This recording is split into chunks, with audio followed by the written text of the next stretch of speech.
Good morning students. ग्रॅव्हिटेशनच्या या third last लेक्चरमध्ये तुमचे सर्वांचे स्वागत. आज आपण एक्सरसाइज 1 सोडून घेणार आहोत. या एक्सरसाइज 1 मधील मी 1 नंबर, 3 नंबर, 5 नंबर, 7 नंबर म्हणजे जे काही ऑड नंबर्स आहेत त्या ऑड नंबरचे प्रॉब्लेम्स मी घेतोय आणि तुमच्यासाठी होमवर्क म्हणजे 2 नंबर तुम्ही सॉल्व करायचा, 4 नंबर, 6 नंबर, 8 नंबर हे जे उरलेले इवन नंबर प्रॉब्लेम्स आहेत, इवन व्हॅल्यू नंबर प्रॉब्लेम्स आहेत ते तुम्हाला सॉल्व करायचे. So without wasting any time, we started the exercise 1. Now, in exercise 1, problem 1 is, here is problem 1. The mass of the moon is 1% mass of the earth and they ask the ratio of gravitational pull of earth on moon to that of moon on earth will be. म्हणजे जो gravitational force आहे earth कडून moon कडे आणि दुसरा gravitational force आहे moon on earth, पहिला आहे earth on moon, या दोघांचा रेशो काय असेल. तर जनरल ग्रॅव्हिटेशनल फोर्स फॉर्म्युला काय आहे? Force of gravitation F is equal to G capital M small m upon distance square. मग बघा, या ठिकाणी मून आहे, या ठिकाणी अर्थ आहे. मूननी अर्थ वरती अप्लाय केलेला फोर्स म्हणजे force acting on moon due to earth, त्याला म्हणा आपण F21. त्याच्यानंतर दुसरा आहे मूननी म्हणजे अर्थ वरती जो मूननी फोर्स ऍक्ट केला त्याला म्हणणार आपण force acting on moon due to earth या ठिकाणी. आता इथं मासचा जर रेशो घेतला, मास त्याने दिलाय mass of moon is equal to 1% mass of the earth, आणि हे दोन्ही फोर्सेस काय आहे F12 is equal to F21, म्हणजे दोन्ही फोर्सेस काय इक्वल घेतले म्हणजे G small m capital M upon distance square, आणि याचा जर रेशो घेतला या दोन्ही force acting on moon due to earth and force acting on earth due to moon या दोघांचा जर रेशो घेतला तर तो रेशो होऊन जातो 1:1. ओके ठीक आहे. आता याच्यानंतर सेकंड नंबरचा प्रॉब्लेम तुमच्यासाठी, मी आता थर्ड नंबरचा प्रॉब्लेम सोडवतो. बघा, थर्ड नंबरचा प्रॉब्लेम आहे two sphere of mass small m and capital M are situated in air and the gravitational force between them is F. बघा, दोन स्पेअर्स आहे, एक त्याचा मास आहे स्मॉल m, एकाचा मास आहे कॅपिटल M, आणि दोघांमधला जो फोर्स आहे तो आहे कॅपिटल F एवढा. The space around the mass is now filled with a liquid. आता काय केलं, जो स्पेस होता म्हणजे ही एक बॉडी असेल, याचा मास स्मॉल m आहे, याचा मास कॅपिटल M आहे, आणि ह्या दोघांमधला जो स्पेस आहे तो स्पेस आता फिल केला आहे. मग कशाने फिल केला, तर fill with a liquid of specific gravity. Fill with a liquid of specific gravity म्हणजे स्पेसिफिक ग्रॅव्हिटीची व्हॅल्यू दिली आहे 3 आणि तुम्हाला विचारलं काय ग्रॅव्हिटेशनल फोर्स. मग जनरल ग्रॅव्हिटेशनल फोर्सचा फॉर्म्युला काय आहे, F इज इक्वल टू सगळ्यांना माहिती ना, जी त्याच्यानंतर M स्क्वेअर किंवा कॅपिटल M त्याच्यानंतर स्मॉल m आणि डिवायडेड बाय असतो distance square. Okay sorry, F capital G capital M small m upon R square. जर तुम्ही हा फोर्स जर व्यवस्थित बघितला तर हा ग्रॅव्हिटेशनल फोर्स कुठल्याही मीडियम वरती डिपेंड नाही, हा फक्त युनिव्हर्सल ग्रॅव्हिटेशन वरती डिपेंड्स आहे.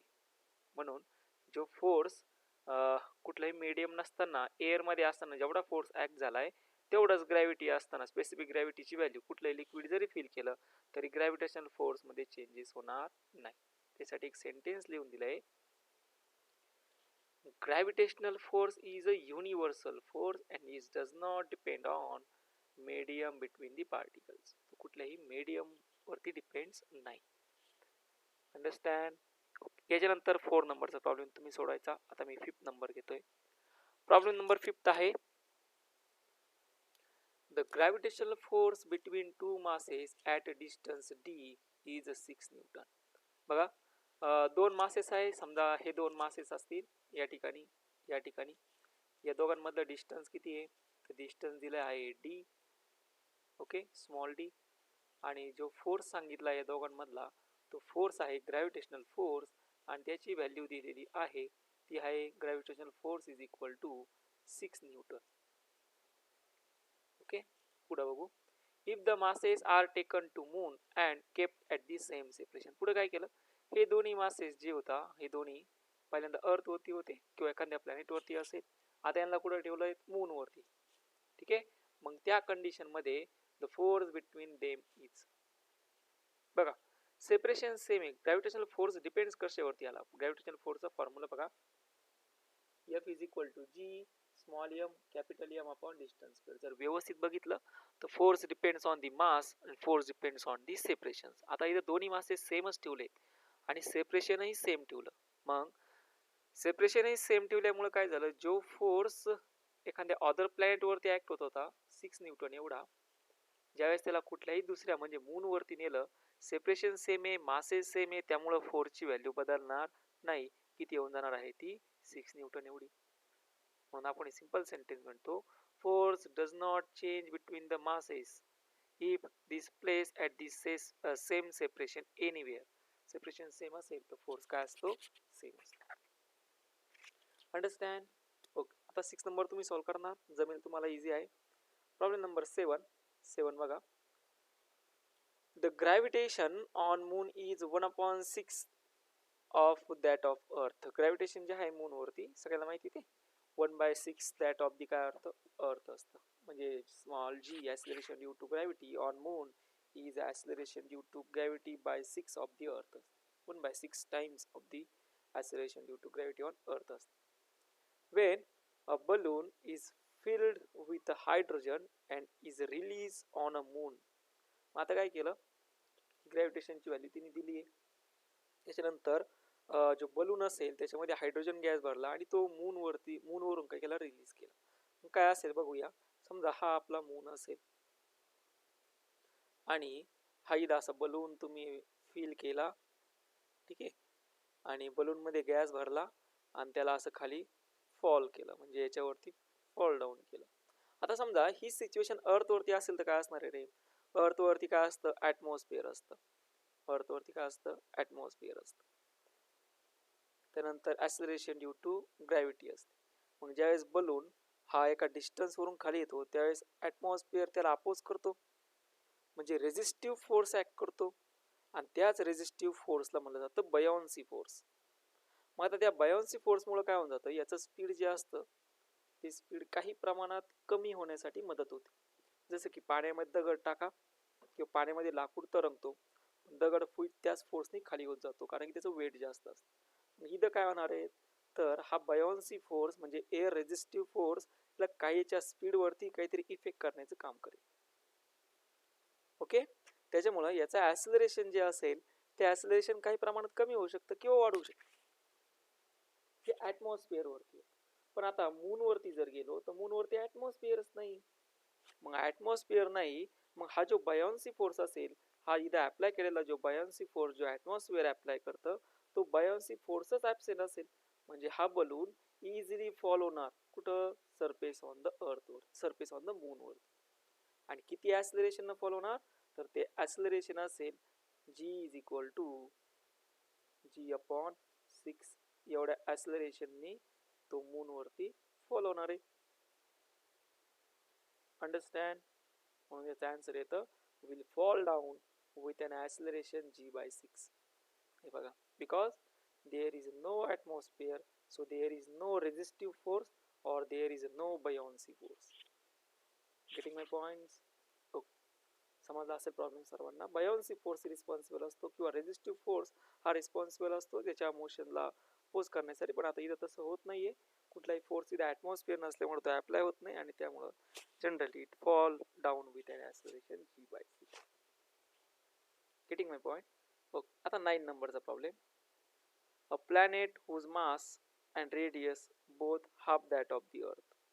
ओके, एखादा प्लॅनेट असेल त्याचा मास जे असणार आहे म्हणजे त्याला आपण म्हणतो m', त्यांनी सांगितलंय हाफ ऑफ दी अर्थ आहे, म्हणजे mass of the earth divided by किती असेल, 2 असेल.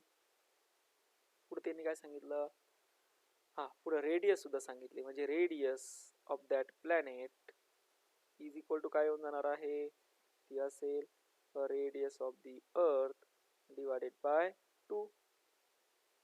Okay, next acceleration due to gravity at its surface should be. आणि तुम्हाला विचारलं acceleration due to gravity find करा. मग ॲक्सिलरेशन ड्यू टू ग्रॅव्हिटीचा फॉर्म्युला काय सगळ्यांना माहिती ना. Acceleration due to gravity is equal to G capital M upon r² असते. हे आपण घेतलंय. मग आता ही झाली अर्थवरती मास ऑफ दी अर्थ, रेडियस ऑफ दी अर्थ. प्लॅनेटवरती किती असेल, प्लॅनेटवरती किती असेल ना, त्याला म्हणतो मी अर्थ. इथं सुद्धा मास ऑफ दी अर्थ, इथं सुद्धा असेल रेडियस ऑफ दी अर्थ. मग आता एखाद्या प्लॅनेटवरती किती असेल, acceleration due to gravity on any planet is equal to येऊन जाणार आहे G mass of the planet of that any unknown planet divided by radius of the planet, and radius of the planet काय असेल, square असेल. आता value टाका. Mass of the planet, mass of the earth divided by 2, radius of the planet R divided by 2. याला solve करा.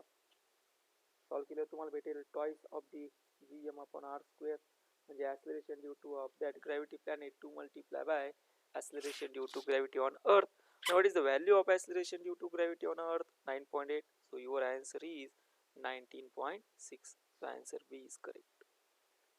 Okay, ठीक. आता 10 number तुम्ही सॉल्व करणार. प्रॉब्लेम नंबर 11 कडे येतो. When a radius of the earth is reduced by 1%. आता काय आलं बघा बरं का, रेडियस ऑफ द अर्थ होती ती रिड्यूस झाली किती पर्सेंटनी, 1%. Without change its mass, then the acceleration due to gravity will be. बघा एकदम सिंपल प्रॉब्लेम आहे. समजा आपली अर्थ असेल, अर्थची रेडियस ही 1% न डिक्रीज झाली, चेंज झाली, रिड्यूस झाली, आणि मास काय सेमच असेल. मग त्यावेळेस तुम्हाला विचारलं ॲक्सिलरेशन ड्यू टू ग्रॅव्हिटी. मग आता काय रे, ॲक्सिलरेशन ड्यू टू ग्रॅव्हिटीचा फॉर्म्युला जसा वरती घेतला होता, G is equal to small G is equal to G capital M upon distance square, बरोबर. मग याला आपण जसं आपण पर्सेंटेज एरर मध्ये करतो त्याच्यामध्ये रिलेटिव्ह पर्सेंटेज एरर मध्ये याला सबस्टिट्यूट करू. मग delta G upon G multiply by 100 is equal to delta M upon M multiply by 100, आणि हा 2 वरती आले होणार आहे -2 multiply by delta R upon R multiply by 100. मग आता ही जी रेडियस होती ही रेडियस रिड्यूस झाली किती पर्सेंटनी, 1%नी. व्हॅल्यू टाकून द्या, तुम्हाला भेटेल हे जे आलं ना +2 याचा अर्थ काय, it is increase by acceleration due to gravity increase by 2%. You get your answer, acceleration due to gravity increase by 2%. Okay, ठीक. आता 12 नंबर तुमच्यासाठी. 13 नंबर सोडवतोय बघा. 13 नंबरचा प्रॉब्लेम आहे, acceleration due to gravity at earth surface is g. acceleration due to gravity at earth surface is g. ती दिली आहे metre पर second square मध्ये. Find the effective value of acceleration due to gravity at height 32 km from the sea level. मग आता acceleration due to gravity तुम्हाला value दिली आहे, तुम्हाला विचारलं effective value of acceleration due to gravity. तुम्हाला find करायला लावलंय effective value of acceleration due to gravity at height 32 km from sea level. तुम्हाला विचारलंय effective value acceleration due to gravity find करा. इफेक्टिव्ह व्हॅल्यू म्हणजे g at height h ही in terms of g find करा. म्हणजे इथं काहीतरी तुमचा आन्सर असेल आणि त्याला मल्टिप्लाय बाय g असेल, म्हणजे इन टर्म्स याला म्हणलं जातं generally effective value of acceleration due to gravity. आता बघू सी पासून किती हाईट वरती आहे, 32 किलोमीटर वरती, आणि रेडियस ऑफ दी अर्थ तुम्हाला दिली. मग आता ॲट हाईट h, जर ही हाईट जर व्यवस्थित तुम्ही चेक केली, रेडियस ऑफ दी अर्थ किती आहे 6400 किलोमीटर, आणि ऑब्जेक्ट किती हाईट वरती ठेवला आहे 32 किलोमीटर वरती. आता कंपॅरिझन करू ना, हाईट काय झाली रेडियस पेक्षा कमी झाली. म्हणजे सिंपल आपलं जे ॲक्सिलरेशन ड्यू टू ग्रॅव्हिटीचा फॉर्म्युला आहे, at particular height G of H is equal to acceleration due to gravity on earth multiply by 1 minus 2h upon r. Value टाकून देऊ, 1 minus 2 multiply by h किती आहे 32, या ठिकाणी h दिलाय 32 kilometre, 32 multiply by 264 divided by 6400. याला जर simplify केलं तर ते येऊन जातं g multiply by 0.99, म्हणजे तुमच्याला आन्सर असेल 0 option number 2 acceleration due to gravity on earth. म्हणजे इथं जी कॉन्स्टंट व्हॅल्यू आली ती आली आहे 0.99. या ठिकाणी हे तुमच्याला आन्सर असेल. ओके, ठीक. आता नेक्स्ट प्रॉब्लेम नंबर 15 आहे, which of the following statement is wrong for acceleration due to gravity. तुम्हाला विचारलंय खाली पैकी कुठलं स्टेटमेंट हे रॉंग असेल for acceleration due to gravity. आता घेऊया ॲक्सिलरेशन ड्यू टू ग्रॅव्हिटी म्हणजे जी दिलाय G decreases on going above the surface of earth, G increases on going below the surface of earth, g is maximum at pole, g is increases on going from equator to pole. आता घेऊया बघा पहिला option घेऊ. पहिला option correct काय तो बघू. Formula आहे पर्टिक्युलर हाईट वरती सरफेसच्या above the height g of h is equal to g multiply by 1 minus 2h upon r. याच्यामध्ये सिंपल सेंटेन्स काय येतं, height is increases acceleration due to gravity decreases, म्हणजेच ॲक्सलरेशन काय होणार आहे, डिक्रीज होणार आहे, म्हणून पहिला ऑप्शन करेक्ट आहे. दुसरा ऑप्शन घेऊ, G of D is equal to at depth acceleration due to gravity at depth आपण घेतलाय. मग acceleration due to gravity at depth किती होऊन जाणार आहे, G of D is equal to G multiply by 1 minus D upon R. It means depth increases acceleration due to gravity decreases. हे पाहिजे, म्हणजे ॲक्सलरेशन ड्यू टू ग्रॅव्हिटी काय होणार आहे, डिक्रीज होणार आहे. ऑप्शन बघा इथं काय दिलं आहे, ओके इथं दिलं आहे acceleration due to gravity increases on going below the surface of earth, आणि असं होत नाही, म्हणून ऑप्शन सेकंड हे जनरली रॉंग स्टेटमेंट आहे. चला थर्ड पण बघू.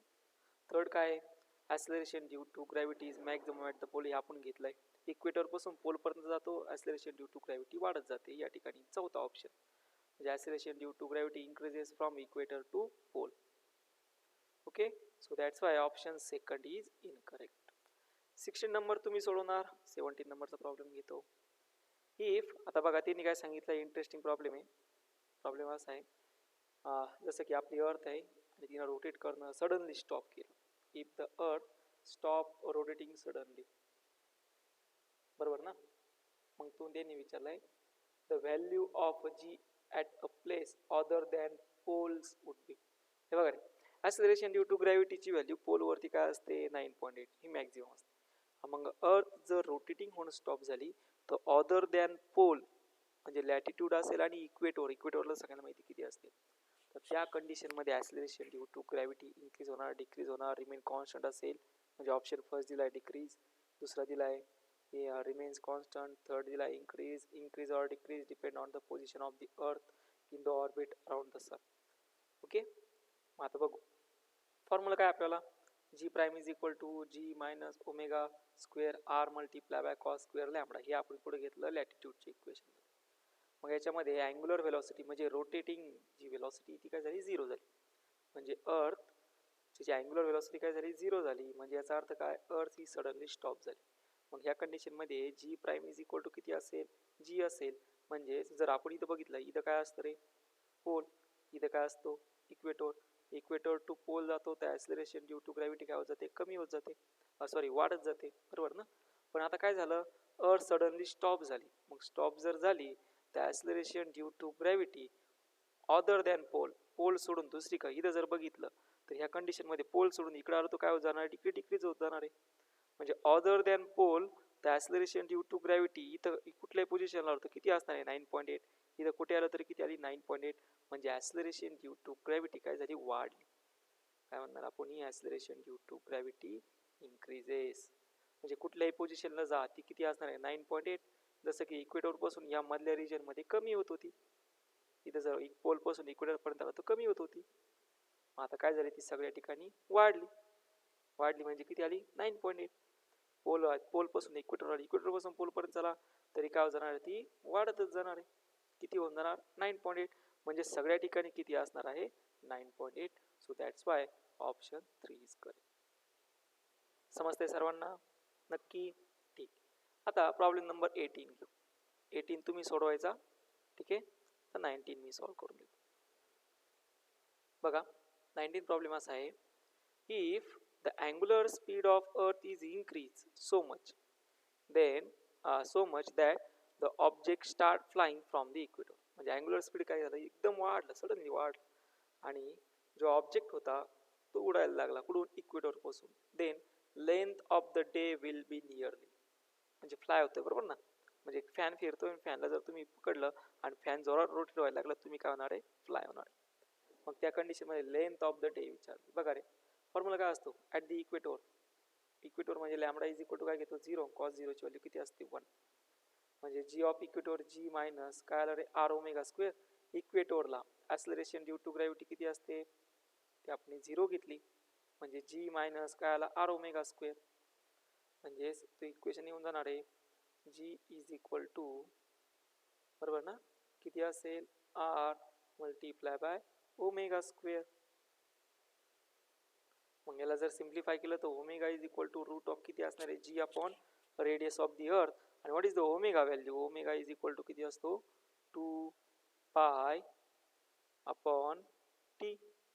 2 पाय अपॉन टी. मग इथं व्हॅल्यू सबस्टिट्यूट करून देऊ तुम्हाला टाइम भेटेल. Time is equal to 2 pi root of radius of earth upon किती आला G. 2 pi is equal to root T is equal to 2 pi root of किती असेल radius of earth upon G. Radius of earth माहिती आहे 6400 kilometre. जीची value टाका तुमचा answer असणार आहे T is equal to 1.5 hour approximately. म्हणजे length of the day nearly किती असेल 1.5 आवर. अंडरस्टँड. ओ आता 20 नंबर तुम्ही सोडवणार. सॉरी इथं 21चा प्रॉब्लेम नाही आला. ठीक आहे 21 तुमच्यासाठीच होमवर्क देतो. 22 तुमच्यासाठी होमवर्क. आता मी 23 सॉल्व करू जमेल ना. 21 22 नाही जमला तर मला फोटो पाठवा मी तुम्हाला सॉल्व करून. आता 23 नंबरचा प्रॉब्लेम आहे. A missile is launch with a velocity less than the escape velocity. मला काय केलं एक मिसाईल लॉन्च केला त्याची velocity he less than the काय एस्केप व्हेलॉसिटी. आणि पुढे विचारलं sum of kinetic energy and potential energy is. म्हणजे sum of kinetic energy and potential energy किती असेल. त्यालाच आपण टोटल एनर्जी म्हणतो. मग तुम्हाला विचारलं हे ती टोटल एनर्जी किती असेल. पॉझिटिव्ह असेल निगेटिव्ह असेल मे बी निगेटिव्ह और positive depend upon its initial velocity और 0 असेल. मग घेऊ. सो याचं जनरली आन्सर इथे निगेटिव्ह. कसं येतं बघा ॲट एस्केप वेलॉसिटी इथे कंडिशन दिली आहे horizontal velocity is less than काय एस्केप वेलॉसिटी बरोबर. मग म्हणणार आपण at escape velocity total energy is 0 potential energy plus kinetic energy. मग पोटेन्शियल एनर्जी ही निगेटिव्ह असू शकते. म्हणजे काय ठेवणार कायनेटिक एनर्जी इकडे ठेवायची आणि पोटेन्शियल एनर्जीला त्या साईडला घेऊन जायचं. तर पोटेन्शियल एनर्जी काय होऊन जाईल निगेटिव्ह होऊन जाईल. आणि सगळ्यांना माहिती आहे kinetic energy is never be negative. म्हणजे सिंपल काय म्हणणार potential energy is greater than. या कंडिशनमध्ये काय झाली कायनेटिक एनर्जी. मग sum of potential energy plus kinetic energy ही लेस दॅन काय झाली 0 झाली. याचा अर्थ ती काय आली निगेटिव्ह आली. ओके म्हणजे टोटल एनर्जी काय होणार आहे निगेटिव्ह होणार आहे. ठीक आहे ओके समजला असेल. सो प्रॉब्लेम सर्वांना एकदम इझी होता. नेक्स्ट प्रॉब्लेम नंबर आहे 25. Escape velocity of a body from the surface of earth is. Escape velocity दिली बॉडीची सरफेस ऑफ अर्थ वरती किती दिली 11.2 kilometre per second from the earth surface. Escape velocity escape velocity कशाने दाखवतो व्ही ऑफ ई ने. आणि ह्या व्ही ऑफ ईची व्हॅल्यू दिली आहे ती व्ही ऑफ ईची व्हॅल्यू आहे 11.2 किलोमीटर पर सेकंड. यानंतर पुढे आहेत if the mass of the earth becomes double of its present mass. आणि पुढे तुम्हाला दिलं आहे mass of the earth becomes double of its काय present mass and radius becomes half of its present radius. म्हणजे मास काय झालं double झालं आणि रेडियस काय झाली हाफ झाली. Then escape velocity. मग आता एस्केप वेलॉसिटीचा फॉर्म्युला माहिती सगळ्यांना. एस्केप वेलॉसिटीचा फॉर्म्युला काय जातो route of 2gm upon R.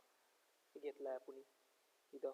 Escape velocity is equal to येऊन जाणार आहे रूट ऑफ 2gm अपॉन किती असतो आर.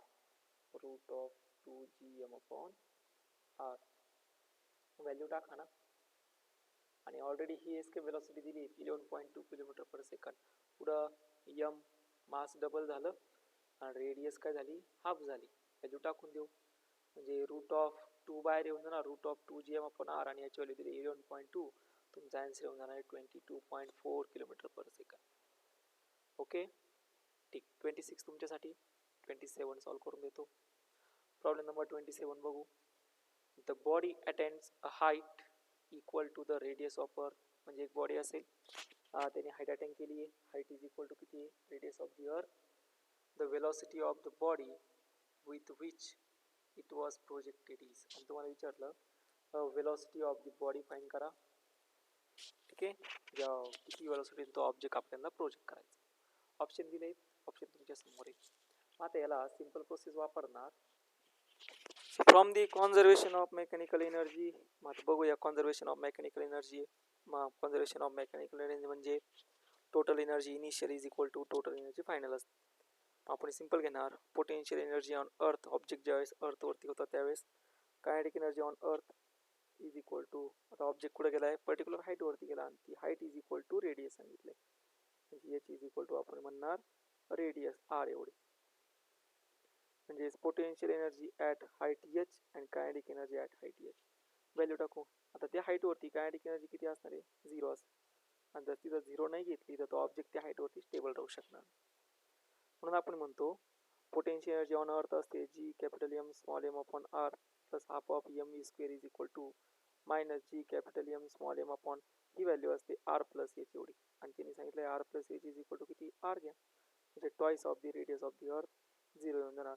याला जर आपण सिम्प्लिफाय केलं तर जी वेलॉसिटी असेल ती येऊन जाते root of G small M म्हणजे mass of the earth divided by radius of the earth. म्हणून आपला ऑप्शन येतं ऑप्शन नंबर फर्स्ट. ओके, चलो नेक्स्ट. 28 नंबर तुम्ही सोडवणार, 29 नंबर मी सॉल्व करून देतो. सो प्रॉब्लेम नंबर 29 आहे a particle falls from the infinity to earth. बघा ऑब्जेक्ट कुठून येतोय, इन्फिनिटी वरून अर्थ वरती. And its velocity on reaching the earth of radius R is. तुम्हाला विचारलंय त्याची वेलॉसिटी किती असेल, किती वेलॉसिटी तो रेडियस ऑफ दी अर्थ मध्ये एंटर होणार. मग बघा पार्टिकल इन्फिनिटी जर असेल त्याची एनर्जी किती घेणार आपण, ऑब्विसली 0 घेणार. मग कॉन्झर्वेशन ऑफ एनर्जी वापरली. कॉन्झर्वेशन ऑफ एनर्जी मध्ये काय होणार, तर पोटेन्शियल एनर्जीचा लॉस होणार आहे. सरफेस वरती येत असताना कायनेटिक एनर्जी वाढत जाणार आहे. म्हणजे आपण म्हणणार gain in kinetic energy is equal to loss in potential energy. Value टाकू. तुम्हाला माहिती आहे लॉस होतोय पोटेन्शियल एनर्जीचा म्हणून काय घेतो मायनस, आणि पोटेन्शियल एनर्जी ऑलरेडी मायनस मध्ये असते. सगळ्या व्हॅल्यू टाकल्या. मग सगळ्या व्हॅल्यू टाकल्यानंतर आपली जी वेलॉसिटी येऊन जाते ती वेलॉसिटी असते रूट ऑफ 2gr एवढी. So option number 4 is correct. Understand. ठीक. आता नेक्स्ट आहे प्रॉब्लेम नंबर 29 झाला. 30 तुम्ही सोडवायचा. आता 31 मी सॉल्व करून देतो. सो प्रॉब्लेम नंबर 31 या ठिकाणी two different masses are dropped from the same height when just they strike the ground. The following is same. बघा दोन डिफरंट ऑब्जेक्ट आहे, एका सेम हाईट वरती ड्रॉप केले, त्याच्यानंतर ते काय होणार आहे, ग्राउंड वरती स्ट्राईक होणार आहे. मग खाली कुठली कंडिशन सेम असेल, कायनेटिक एनर्जी सेम असेल का, पोटेन्शियल एनर्जी सेम असेल का, लिनियर मोमेंटम सेम असेल का, acceleration due to gravity same असेल. तर जनरल ॲक्सेलरेशन ड्यू टू ग्रॅव्हिटीचा जर फॉर्म्युला घेतला तो डिपेंड्स कशावरती आहे, फक्त प्लॅनेटच्या मासवरती, G capital M upon R square. इथं कुठेही ऑब्जेक्टचं मास नाही आहे म्हणून आपण सिंपल म्हणणार ॲक्सेलरेशन ड्यू टू ग्रॅव्हिटी ही काय असेल, सेमच असेल. But kinetic energy depends on mass आणि potential energy depends on mass and momentum is also depends on mass. त्यामुळे कायनेटिक एनर्जी, पोटेन्शियल एनर्जी आणि मोमेंटम ह्या क्वांटिटी सेम नसतील. फक्त कुठली क्वांटिटी सेम असणार आहे, तर त्याची जी क्वांटिटी सेम असेल ती असेल त्याच्यावाली ॲक्सेलरेशनची. अंडरस्टँड. हो. आता पुढील आहे 32 नंबर तुम्ही सोडवणार. 33 नंबर मी सॉल्व करून देतो. प्रॉब्लेम नंबर 33 आहे what will be the velocity of satellite revolving around the earth at height h above the earth surface if radius of the earth is r, capital R. मला विचारलंय what will be the velocity of revolving around the earth at height h वर. तेव्हा एका particular height वरती radius of velocity of the earth किती असेल बघा. For ते दिलंय आपण सिंपल घेऊ solution. For the revolving satellite around the earth त्यामध्ये gravitational attraction force is equal to काय असतो, centripetal force.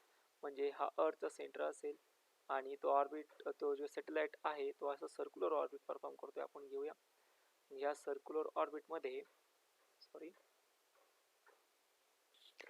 This is the centre of the earth आणि ही अर्थची कोर असेल आणि हा सॅटेलाइट या ठिकाणी असा रिव्हॉल्व होतोय, बरोबर. मग आता ज्यावेळेस याला हे अर्थ आहे अर्थच्या सरफेसवरती ग्रॅव्हिटेशनल फोर्स ॲक्ट होणार आहे आणि याच्यावरती अजून दुसरा फोर्स ॲक्ट होईल म्हणजे towards the centre of the earth असतो, तो म्हणतो त्याला आपण म्हणतो सेंट्रिपिटल फोर्स. म्हणजे ग्रॅव्हिटेशनल फोर्स या सॅटेलाइटला रिव्हॉल्व करण्यासाठी this gravitational force is equal to काय असणार आहे, सेंट्रिपिटल फोर्स. मग ग्रॅव्हिटेशनल फोर्स काय असतो, G capital M mass of the earth mass of the satellite divided by किती हाईटवरती, डिस्टन्स स्क्वेअर म्हणजे r plus h bracket square. आणि त्याच्यानंतर सेंट्रिपिटल फोर्स असतो M v square upon R, mass of satellite velocity square upon R plus H square. मग याला जर आपण अरेंज केलं ठीक आहे. त्याच्यानंतर आपण रेडियस ऑफ अर्थ काय केलं, मल्टिप्लाय अँड डिवाइड केलं, तर radius of earth G M upon R square म्हणजे ॲक्सिलरेशन ड्यू टू ग्रॅव्हिटी असेल, आणि आर हा बाहेर येऊन जाणार. सो आन्सर येऊन जातं आपल्याला आर रूट ऑफ जी, तो असेल R root of G upon R plus H, हे याच्यावाला आन्सर असेल, म्हणजे ऑप्शन नंबर 3.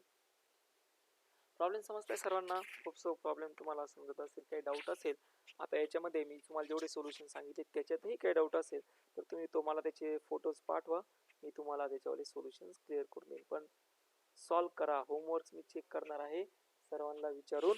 सर्वांनी होमवर्क काय करायचे मला पाठवायचे आहेत, त्याच्यावाले फोटोज तुम्ही पाठवून द्या. होमवर्क पण सॉल्व करायचं आहे तुम्हाला सर्वांना. ओके, याच्यातले जे उरलेले नंबर्स आहे E1 नंबर, हे सगळे E1 नंबरचे प्रॉब्लेम्स तुम्ही मला सेंड करणार आहात, मी चेक करेन. आणि सोल्युशनमध्ये तुम्हाला दिलेल्या सोल्युशनमध्ये काय अडचण असेल तर तुम्ही शेअर करा माझ्यासोबत, मी तुम्हाला सांगेन प्रॉब्लेम्स कशा पद्धतीने सॉल्व करा. ठीक आहे. बरं, आता किती नंबरचा प्रॉब्लेम झाला, 33 नंबर. बघा, याच्यानंतर आपला जो एक्सरसाइज असेल तो एक्सरसाइज 2 आपण सोडवणार आहोत, पण आता एक्सरसाइज 1 तर कम्प्लीट करून घ्या. 32 झाला, 31 झाला, 32 तुमच्यासाठी. आता जो नेक्स्ट नंबरचा प्रॉब्लेम आहे तो नेक्स्ट नंबर आहे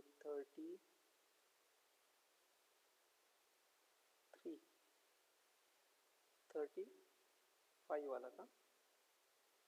ओके, सो त्यांना जर चुकीनं आला असेल 35, ठीक आहे. 33 नंबर तुम्ही सॉल्व करा. 31 झाला, 32 तुम्ही सॉल्व करा, 33 पण तुम्ही सॉल्व करा. काही डाऊट असेल तर मला सांगा, मी तुम्हाला 33चं पण सोल्युशन पाठवून.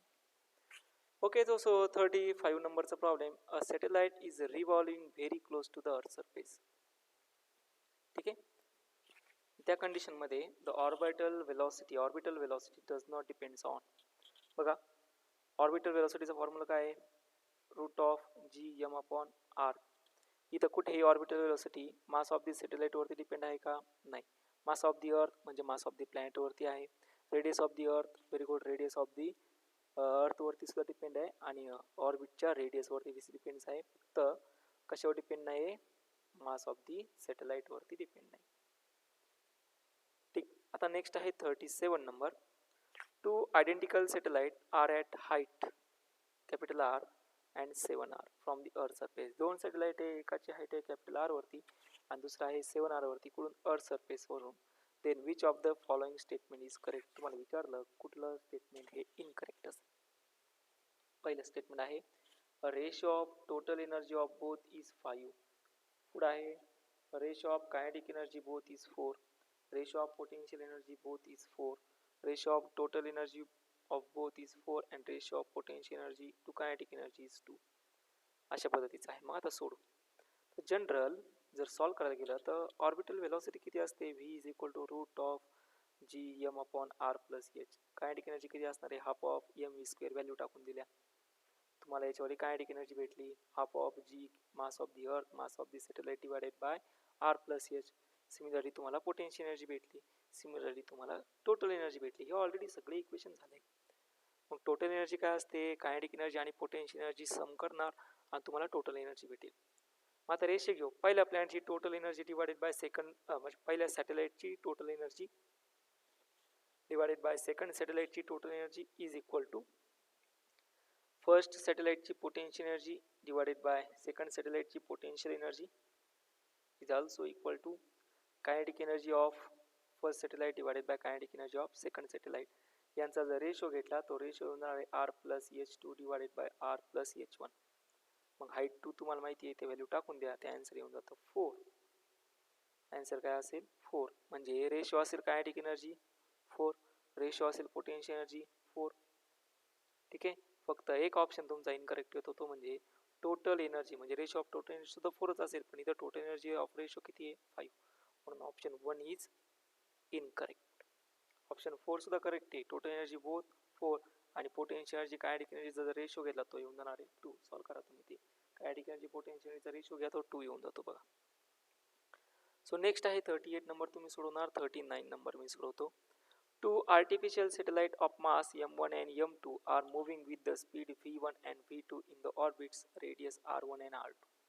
बघा दोन आर्टिफिशियल सॅटेलाइट आहे, मासेस त्यांच्यावाला दिलाय, त्यांच्यावाली व्हेलॉसिटी पण दिली आणि रेडियस पण दिली, ऑर्बिटची रेडियस दिली आणि दिलाय पुढं if r1 is greater than, म्हणजे पहिला मास आहे पहिल्या सॅटेलाइटची जी ऑर्बिटची रेडियस आहे ती सेकंड सॅटेलाइटच्या ऑर्बिटच्या रेडियसपेक्षा जास्त आहे. मग खालील कुठलं स्टेटमेंट हे correct. So next orbital velocity of the satellite किती असते रे? ऑर्बिटल वेलोसिटी ऑफ सॅटेलाइटचा फॉर्म्युला आहे v is equal to root of gm upon r, म्हणजे orbital velocity is inversely proportional to the काय आली रेडियस, म्हणजे inversely proportional to the radius जर येत असेल तर सिंपल सेंटेन्स रेडियस जर वाढली तर वेलोसिटी काय होणार आहे? कमी होणार आहे. So option 3 is correct. Okay ठीक. आता नेक्स्ट आहे 41 नंबर. 41 नंबरचा problem. An Earth satellite is moving in a circular orbit with a uniform speed v if the gravitational force of Earth is suddenly disappear. काय आलं रे? अर्थ satellite एका circular ऑर्बिटमध्ये, जो satellite दिलाय तो सर्क्युलर मध्ये एका युनिफॉर्म स्पीडमध्ये रिव्हॉल्व होतोय. मग तुम्हाला विचारलं gravitational force of the earth suddenly disappear. Gravitational force हा काय झाला? डिसॅपियर झाला. माहिती ना आपण मागच्या प्रॉब्लेममध्ये घेतलं ना की समजा ही जर अर्थ असेल या ठिकाणी ही अर्थ आहे आणि हा सॅटेलाइट याला हॉरिझॉन्टल वेलोसिटी प्रोव्हाइड केली. मग हा सॅटेलाइट हॉरिझॉन्टल वेलोसिटीना याच्यावर काय होणार आहे? रिव्हॉल्व होणार आहे सर्क्युलर ऑर्बिटमध्ये अशा पद्धतीनं, बरोबर. पण ज्यावेळेस याच्यावरती कुठले दोन फोर्स ऍक्ट झाले? अर्थचा ग्रॅव्हिटेशनल फोर्स आणि अर्थला म्हणजे या ऑब्जेक्टवरती सर्क्युलर मोशनमध्ये रिव्हॉल्व होण्यासाठी दुसरा फोर्स रिस्पॉन्सिबल असतो, तो कोणता? Centripetal force. आता याला वेलोसिटी कशी प्रोव्हाइड केली? टेंजेन्शियली. मग जर अर्थचा हा जो फोर्स आहे हा फोर्स जर डिसॅपियर झाला तर काय होणार आहे? ऑब्जेक्ट याच स्पीडना पुढे जाणार, सरळ पुढे निघून जाईल. That means it fly of tangentially of the orbit. हे ठिकाणी option number 4 is correct. So option 4 is fly of tangentially from the orbit with velocity v because gravitation force is disappear here, so no force is provide the centripetal force. Generally gravitation फोर्समुळे याला काय होतं? Centripetal force भेटतो. आता याला centripetal फोर्सच भेटला नाही तर हा सर्क्युलर पाथ प्रोव्हाइड करणार आहे का? नाही. तो त्याला जी वेलोसिटी टेंजेन्शियल त्याच वेलोसिटी तो पुढे जाणार आहे. That's why option 4 is correct. ठीक आहे. आता 43 नंबर सॉल्व करू. A communication satellite of earth which takes 24 hours. एक कम्युनिकेशन सॅटेलाइट आहे, तो 24 hour घेतो एक सर्क्युलर ऑर्बिट कंप्लीट करण्यासाठी. म्हणजे तो सॅटेलाइटला आपण काय म्हणणार? 24 hour घेतो ना, त्याला आपण काय म्हणतो? जिओ स्टेशनरी का geosynchronous? Geostationary satellite, बरोबर. नाव the circular orbit eventually has replace by another satellite of double mass. आता काय आलं रे? सॅटेलाइटच्या डबल मास त्याला काय केलं? रिप्लेस केलं. If the new satellite also has same time period 24 hours, what is the ratio of radius of the new orbit to the original orbit? बघा रे, तुम्हाला रेडियस विचारला, रेडियस म्हणजे दोन्ही ऑर्बिटची रेडियसचा रेशो विचारला. बघितलं आपण की जी काही ऑर्बिटल वेलोसिटी आपण त्याला प्रोव्हाइड करतो, ऑर्बिटल वेलोसिटी सॉरी त्याला आपण म्हणतो orbital velocity of that satellite is equal to असते रूट ऑफ, घेतलंय ना आपण, root of G okay capital M divided by radius of that orbit. मग इथं कुठेही तो मास ऑफ द सॅटेलाइट वर डिपेंड आला का? नाही. So it does not depends on the mass of satellite. मग रेडियसचा रेशो जरी घेतला, रेडियस बदललेली नाही, रेडियसचा रेशो काय होणार आहे? 1:1. ओके. आता नेक्स्ट आहे problem number 45. A satellite of mass m is moving around the earth of orbit radius r. If another satellite has mass 2m and a radius 2r, then the ratio of time period is. बघा Kepler's third law काय सांगतो? T square is directly proportional to the r cube. मग T is directly proportional to the किती होऊन जाणार आहे? T is directly proportional to असेल r raise to किती रे? 3/2. फर्स्ट सॅटेलाइटचं घेतलं T1/T2, T is equal to R1/R2 3/2, आणि तुम्हाला R1 ॲज आर दिलाय आणि R2 is equal to 2R दिलाय. व्हॅल्यू टाकून द्या, आन्सर येऊन जाणार तुमच्याला 1/2√2. नेक्स्ट आहे प्रॉब्लेम नंबर 47. 46 तुम्हाला सॉल्व्ह करायचा. 47 A body is dropped by a satellite in a geostationary orbit. बघा geostationary orbit वरून geostationary म्हणजे काय आहे, तर सॅटेलाइट एखाद्या जॉग्राफिकल पोझिशन्सला काय असतो, सेम असतो. त्याची अर्थचे रोटेशन्स आणि सॅटेलाइटचे रोटेशन्स हे टाइम पिरियड जो असतो तो काय असतो, सेमच असतो. मग आता त्याच्यावरून एखादा ऑब्जेक्ट, त्या सॅटेलाइटमधून एखादा ऑब्जेक्ट जर ड्रॉप केला तर बघा त्या ऑब्जेक्टला सुद्धा सॅटेलाइटचीच व्हेलॉसिटी भेटणार आहे, म्हणजे त्याचा टाइम पिरियड सुद्धा अर्थच्या टाइम पिरियड एवढाच असणार आहे. सो तो सुद्धा काय होणार आहे, सेम प्लेसनी काय होत असेल, मूव्ह होत असेल. That's why it remain in the same place with respect to earth. म्हणून option second is correct. It will be remain in the same place with respect to Earth because it continues to move on the same orbit. Next आहे 49 number. The orbital velocity of satellite revolving, बघा problem आहे, the orbital velocity of satellite revolving near a planet is. Orbital velocity of satellite revolving 49 number, a planet is. Option दिला directly proportional to density of planet, directly proportional to the square root of density of planet, directly proportional to the cube of density of planet and directly proportional to square of density of planet. म्हणजे सगळ्या ठिकाणी density दिली आहे, density. मग आपलं orbital वेलोसिटीचं equation काय आहे, root of gm upon R. मग मास तुम्हाला रिप्लेस करायचं डेन्सिटी आणि व्हॉल्यूमच्या टर्म्समध्ये. मास इज इक्वल टू काय असणार आहे, डेन्सिटी अँड व्हॉल्यूम काय असणार आहे, आर क्यूब मध्ये. म्हणजे तुम्हाला orbital velocity square root of the काय आले रे, डेन्सिटी आली. अंडरस्टँड. हा झाला 49 नंबर. 50 नंबर तुम्ही सॉल्व्ह करणार. आता मी प्रॉब्लेम नंबर घेतो आहे next 51 number. Okay, so exercise 1 जवळजवळ कंप्लीट होत आली आणि ह्या एक्सरसाइज 1 मधला प्रॉब्लेम आहे next 51. A planet is moving in elliptical orbit. बघा प्लॅनेट कसा मूव्ह होतो रे, इलेप्टिकल ऑर्बिटमध्ये. पुढे टी म्हणजे त्याच्यावाली कायनेटिक एनर्जी म्हणलं, यू म्हणजे त्याच्यावाली पोटेन्शियल एनर्जी म्हणलं आणि ई म्हणजे त्याच्यावाली टोटल एनर्जी म्हणलं.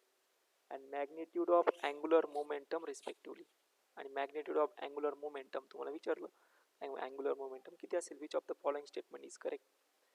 मग पहिलं स्टेटमेंट आहे total energy is conserve. Second आहे U is also positive. Option third मध्ये करेक्शन करून घ्या. ऑप्शन थर्ड मध्ये आहे total energy is always constant.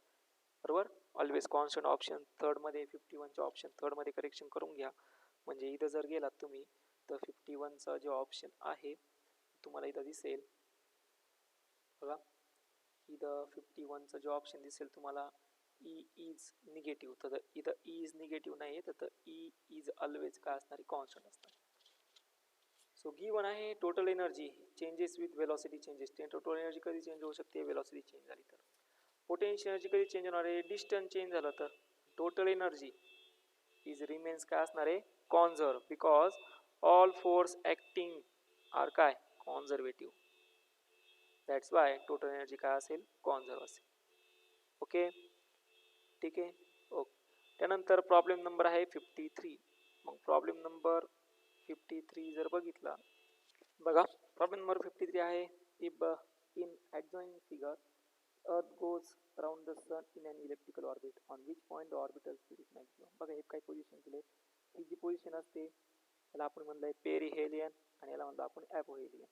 मग या कंडिशनमध्ये पॉईंट सी मध्ये डिस्टन्स जास्त आहे, स्पीड कमी असतं. पॉईंट ए मध्ये डिस्टन्स कमी आहे, स्पीड जास्त असतं. सो म्हणून आपण म्हणणार ऑप्शन फर्स्ट इज करेक्ट असेल. आणि ऑप्शन फर्स्ट काय सांगतो, on A, because distance is a minimum, so speed becomes काय असेल, मॅक्झिमम. ठीक आहे. आता last problem, if the graph is plotted between T square and R cube of planet, then it slope will be. बघा रे, slope काय असेल तुम्हाला विचारलं. ग्राफ प्लॉट करणार आहे टी स्क्वेअर आणि आर क्यूबच्या. टाइम पिरियडचा फॉर्म्युला काय, circumference upon velocity 2πr upon v. Velocity टाकली root of gm upon r, म्हणजे टी इज इक्वल टू तो जो आर होता तो वरती गेल्यानंतर हा आर रेस टू 1 आहे आणि हा आर रेस टू 1/2 आहे. 1 + 1/2 किती असतो, 3/2. आणि याचा जर स्क्वेअरिंग केला म्हणजे T square is equal to 4π square gm upon किती आला, आर क्यूब. म्हणजेच हे इक्वेशन आलं T square is equal to वायच्या टर्ममध्ये. टी स्क्वेअरला आपण म्हणणार वाय आणि आर क्यूब मला म्हणणार आपण एक्स. म्हणजे Y is equal to something value multiply by X. कारण की वाय कुठल्या ॲक्सिसला, टी स्क्वेअर कुठल्या ॲक्सिसला आहे, वाय ॲक्सिसला. आर कुठल्या ॲक्सिसला आहे, एक्स ॲक्सिसला, बरोबर. आणि याच्यामध्ये जी व्हॅल्यू आलेली आहे म्हणजे 4 पाय स्क्वेअर अपॉन एम, मग आपलं इक्वेशन काय, y is equal to m x upon c आणि m x plus c, y is equal to काय असतो एम एक्स प्लस सी, आणि एम इथं काय झाला मग स्लोप झाला. मग इथं स्लोप किती आलाय, 4 pi square upon M, 4 pi square upon G multiply by, so you get the slope of that graph, and that graph slope is 4 pi square upon g. Okay, hope so सगळ्यांना हे problem समजलेले असतील. So आता exercise 1 मधील फक्त मी तुम्हाला सांगतोय, फक्त एक्सरसाइज 1 मधील ह्या प्रॉब्लेम मधील किंवा ह्या प्रॉब्लेम व्यतिरिक्त काही डाऊट्स असेल तर ते डाऊट्स तुम्ही मला पाठवायचे आहेत. सर्वांना डाऊट्स पाठवणे कंपल्सरी आहेत. मी जावळे सरांना फोन करायला सांगणार आहे. ज्यांचे डाऊट्स नाही आले त्यांना फोन कॉल येऊन जाईल, त्यांच्या पालकांकडून डाऊट्स का नाही आले याची डिटेल घेतली जाईल. होप सो आजचं लेक्चर्स तुम्हाला सर्वांना समजलं असेल. याच्यात काय डाऊट्स असेल तर मला पाठवा. थँक्यू.